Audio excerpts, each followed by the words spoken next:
heart of Edinburgh, amidst the towering spires and winding alleys, lies a tale steeped in darkness and dread. It is a story of two men, William Burke and William Hare, whose names would become synonymous with horror and infamy. Their tale begins in the year 1828, a time when the city teemed with life and industry, but also harbored shadows of desperation and despair. William Burke, a former laborer, and William Hare, an innkeeper, found themselves drawn together by fate and circumstance. Both men sought to escape the hardships of their pasts, to carve out a better life in the bustling streets of Edinburgh. Little did they know that their path would lead them down a road stained with blood and betrayal. It started innocently enough, with a simple scheme to make ends meet.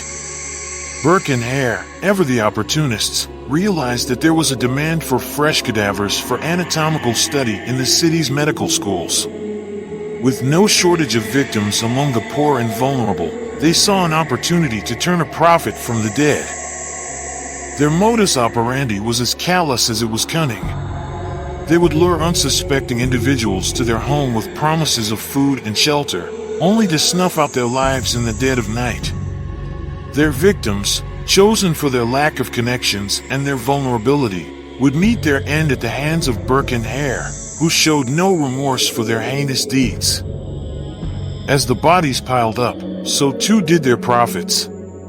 Dr. Robert Knox, a respected anatomist and lecturer, paid handsomely for the fresh corpses supplied by Burke and Hare.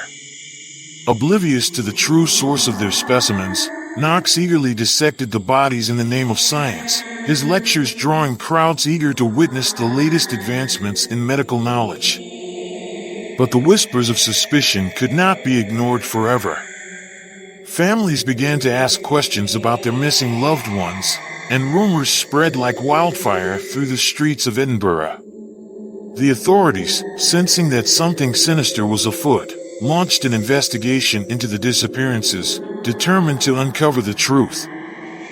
It wasn't long before the trail led them to Burke and Hare's doorsteps. Inside their modest lodgings, investigators uncovered a chilling scene of death and deceit.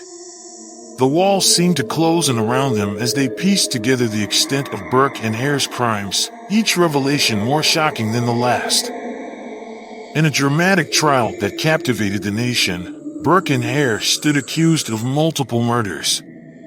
The courtroom buzzed with anticipation as witnesses took the stand, their testimony painting a picture of horror and betrayal. Despite their attempts to shift the blame onto one another, both men were found guilty and sentenced to hang for their crimes. On the day of his execution, William Burke met his fate on the gallows, his name forever etched in infamy. But what of William Hare, who turned informant in exchange for his freedom?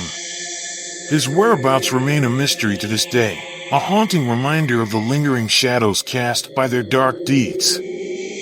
And so, the tale of Burke and Hare serves as a chilling reminder of the depths to which desperation can lead, and the fragility of human morality in the face of temptation. As the streets of Edinburgh echo with the whispers of the past, their story stands as a cautionary tale, a warning to all who would dare to tread the path of darkness.